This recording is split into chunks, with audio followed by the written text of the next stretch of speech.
Jā, labrīt visiem. Kā jau stādēja, mani sauc Jānis Siliņš, esmu advokāts pēdējos 10 gadus lielāko daļu, vai lielu daļu savas ikdienas darba pavadu darba tiesību jautājumos, ir īpaši arī darba tiesības strīdos tiesvedībā. Tātad jāatcerās, ka manas prezentācijas skatu punkts visticamāk mēs domājam jau par sliktākajiem scenārijiem, kad risku vadības politika ir, diemžēl, nav bijusi gan efektīva, vai arī ir bijusi ieviesta un darbinieku, kompetences vai kāds cits, vai kāda cita riska dēļ kaut kas līdz galam nostrādājis nav, un mēs sākam domāt par to, kurš tad galu galā par kādu gadījumu ir bijis atbildīgs. Kā jau Andris pieteica, un man liekas arī kā Vanaga kungs ļoti precīzi savā jautājumā norādīja, tad ir divas dažādas lietas. Tas pamat koncepts ir par valdi. Par valdes atbildību. Un jāsaprot, ka, kā mums jurisprudencē patīk, krietnes rūpīgs saimnieks var nozīmēt ļoti daudz ko. Lielākoties tas koncepts ir tāds, ka valdes loceklis atbild par teju visu. Tātad jādarbojās varbūt pēc kristiešu koncepta, sargā pats sevi, Dievs tevi sargās. Tas nenozīmē, ka nav iespējas, kā savu atbildību šo te limitu mazināt. Viena no tām, protams, ir skatoties kādus darbiniekus, sadarbības partnerus, kādi tiek izvēlēti, un kāda ir šī iekšējā kārtība, kāda uzņēmumā ir ieviesta un vai tā darbojās. Jo šeit ir vēl viena nianse. Ne viss, kas ir rakstīts uz papīra, strādā. Un šis varbūt ir no mūsu skatu punkta tas kultūras jautājums, kur kultūra ir skaista lieta, bet bieži vien, kā arī praktiski piemēri demonstrēs, darbinieku izpratni par riskiem ir ievērojami atšķirīgi no tā, ko, vai risku vadības speciālisti vai arī, uzņēmumu vadības par šo te uzskata. Kur ir atšķirība? Tātad valdes loceklis atbild par visu un ar visām varītēm cenšas pierādīt, kad ir izdarījis labāko. Darbinieks nedaudz otrādi. Tātad atbild par to, par ko darba devējs var pierādīt, kad esmu rīkojies neatbilstoši. Turklāt, ja mēs runājam par zaudējumiem, tad šeit vispār ir situācija tāda, ka valdes loceklis, bet darbiniekam arī ir zemāk šis standarts, proti zaudējumi nebūs nodarīti, ja pats uzņēmums nebūs nodrošinājis tādu darba kārtību, lai objektīvi varētu tos izslēgt. Piemēram, ja es darbojos ar rūpniecības iekārtu, neviens man nekad nav pastāstījis, kā ar viņu pareizi rīkoties, notiek negadījums, atbildīgs nebūšu es, diemžēl atbildības ķēde beigās aizies uz valdi. Kas vēl būtiski, ja mēs par tādu jurisprudences jautājumiem vairāk runājām, tad šī valdes atbildība tīpaši risku noteikšanas kontekstā ir ļoti nozīmīgi. Katrās nozarēs, ir situācijas, ir gadījumi, kuriem pats lielākais risks, pieņemsim, ka tiek ierosināts krimināla process pret juridisku personu.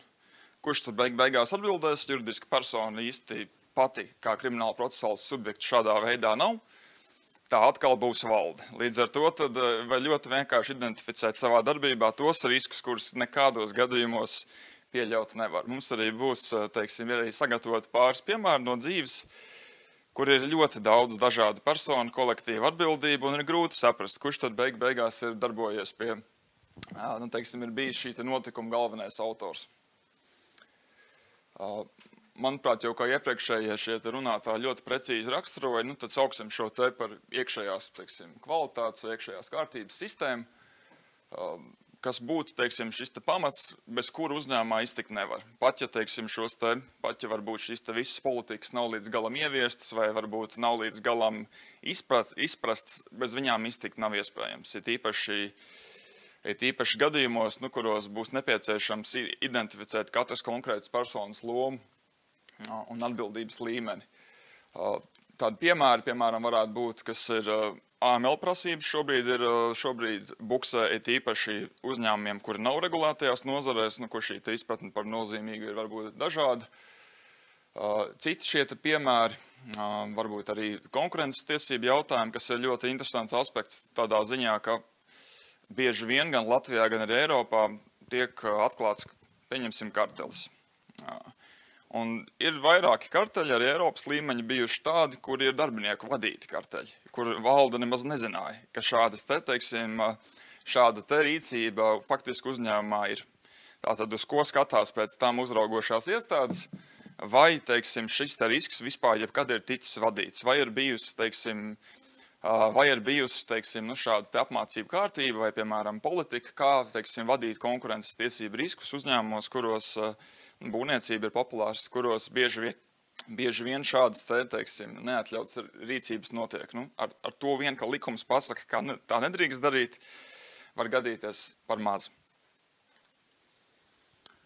Kad mēs runājam arī par darbinieku, teiksim, atbildību, juridiskā līmenī, parasti, teiksim, skatās uz 3 elementiem, vai tas būtu atstādināšana no darba, kas ir tāds papildus solis drīzāk darbības nepārtrauktības nodrošināšanai, vai tas būtu darba devēja uzteikums, zaudējuma piedziņas prasības, kas ir ļoti sarežģītas pret darbiniekiem dažādu šī pierādīšanas standārtu un atbildības līmeņa dēļ, vai arī, piemēram, disciplināru sodu piemērošanu. Ko piemērot katrā gadījumā, jāstāsta, teiksim, no pārkāpuma smaguma.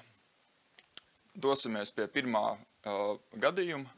Tātad tā fabula ir šāda. Tātad uzņēmumā ir ieviest iekšējās kontrolas sistēma, darba kārtības noteikumi, viss uz papīra ir pilnībā kārtībā.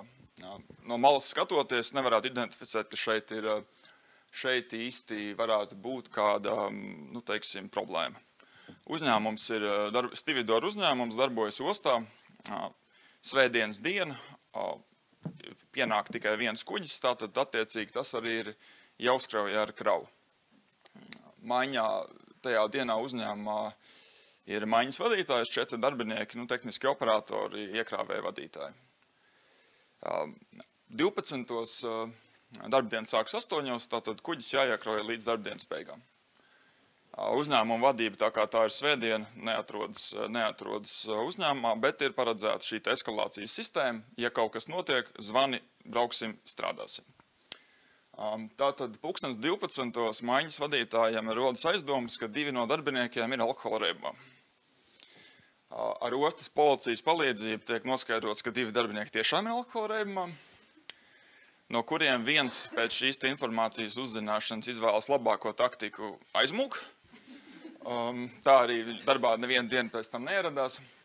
Otrs tiek sūtīts mājās.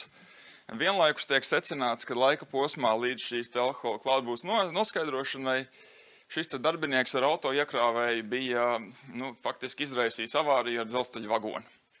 Tātad sabojājas auto iekrāvēju, sabojājas vagonu, kas ir 3. personas vispār īpašums. Tātad, kas ir situācija, 4 darbinieki, jāiekrauj kuģis, 2 no tiem jau ir izkrituši. Ko darīja maiņas vadītājs? Vai ko vajadzēja darīt, varbūt? Eskalēt, jā. Ko maiņas vadītājs darīja? Nedarīja neko. Tātad šobrīd veidojās situācija, kurā ir iestājies darba spēka pietiekamības risks, kuram bija paredzēta sistēma, kā to menedžēt. Konkrētā persona to nedarīja, cerēja varbūt, ka beigās sanāks, nesanāca. Tātad klients zvana pa taisno valdei, svētdienas vakars vai jau nakts bija, kur ir kas par problēmu, kuģis nav uzkrauts, plus vēl, protams, arī draudzīgi atgādina, ka pēc līguma katra stunda maksā x tūkstošus eiro, ko kuģis dīkstāvē stāv ostā. Un tad pēc tam tas tiek jautājumi piesaistīts papildu darbspēks, tiek viss risināts. Tātad vienam notikumam ir vismaz 3 dažādi atbildības līmeņi, proti alkoholu lietojušie darbinieki, bet centrālais elements šeit ir tieši šis maiņas vadītājs. Jo viņam bija iespējas novērst zaudējumu radīšanu, piesaistot citu darbspēku, kas uzņēmumā bija, teiksim, šāda opcija bija.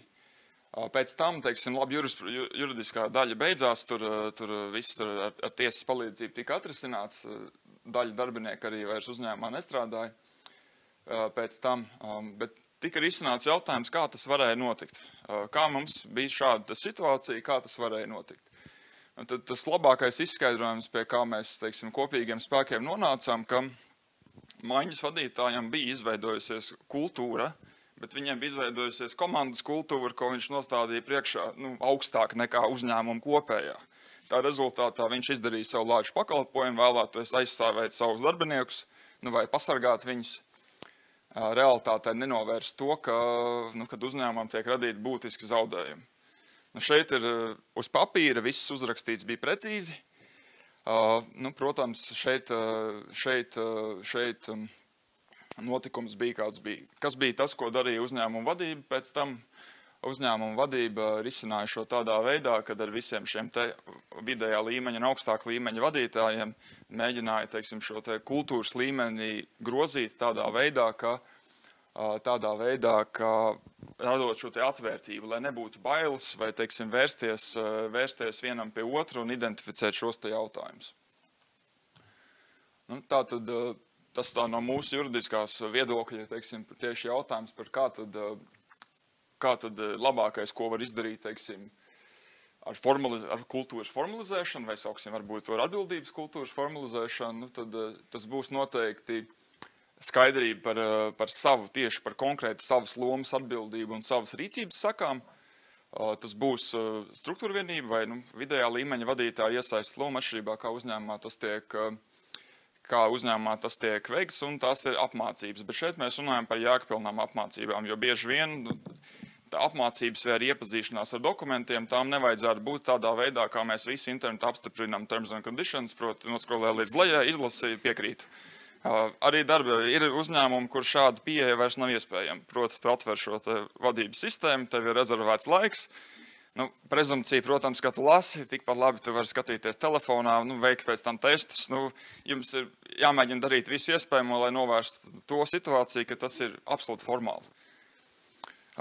Laiks vēl mums nedaudz atļauj. Vēl viens gadījums, kur ir arī, teiksim, ir projektu vadības komanda, kuriem ir uzticēts konkrēts uzdevums vadīt uzņēmumā ēkas demontāžu. Proti, jau ar visiem ārpakalpojumu sniedzējiem noslēgt līgums, demontēt ēku, izvest būvgrūžus, šķiet samērā saprotams. Komandā iesaistīti ir gan par būvniecību atbildīgie speciālisti, risku vadības speciālists nebija iesaistīts, arī citi, teiksim, atbildīgie darbinieki. Tātad viss norisinās skaisti. Bet ēka tiek nojaukta, un viens no šīs projektu grupas darbiniekiem secina, ka zem pamatiem visticamāk smiltis ir faktiski ir piesāņota zeme, vēsturisks iespējams naftas produktu piesāņojums. Kā to var saprast? Pēc smakas. Tātad, kur bija šeit kļūda? Projektu vadītājs šajā gadījumā pieņēma lēmumu ar ārpakalpojumu sniedzēju šo teiksim, zemes daudzumu izvest uz vietējo karjeru, kas nebija labākais risinājums. Un tad šajā situācijā valdes loceklis naktī vai 5 no rīta, tas bija saņēma zvanu no policijas, valsts vidas dienesta, ierosināts krimināls process, un viņam nebija nejausmas, par ko tas vispār ir noticis. Tātad, kurš šeit bija? Pēc tam sākās, protams, pirkstu rādīšana vienam uz otru, kurš atbildīgs, kurš nav atbildīgs. Kas bija amizanti, proti uzņēmumā ir vides aizsardzības speciālists, neviens viņam informēt par to nebija plānojis. Šeit kāds uzlabojums no šīs sistēmas nāca, tos pārkāpumus izdevās minimizēt, tur valde ļoti aktīvi iesaistījās, teiksim, jebkāda saku novēršanā, nelaimīgo zemes vienību aizved atpakaļ uz uzņēmumu sākotnēji. Tad ko šeit izdarīja, teiksim, procesa vadības sistēmā, kur ir projektu bāzētas komandas, tika konkrēti arī tad faktiski papildu noteikumi vai papildu kārtība, kādā veidā ir jāapzinās katra iesaistītās personas atbildības loma un robežas, lai būtu šis skaidrs eskalācijas mehānisms, kas attiecas uz visiem. Ja projektu vadītājs nesaprot, bet tu saproti, ziņo pats. Tas arī, teiksim, tas mūsu redzējums par šodienas tēmu, tad, faktiski tas, ko var izdarīt jau šobrīd, pārbaudīt, vai mājas darbs ir izpildīts korekti, vai atbildības robežas noteikti skaidri, kāds ir, teiksim, šis komandas buy-in līmenis. Jāsaprot arī, ka bieži vien šie process ir viena lieta, bet process praksē ir modificēts. Kā var noskaidrot, kā tas ir ticis modificēts, ir jārunā ar darbiniekiem, kuri to darbu faktiski veic. Tā kā jā, paldies!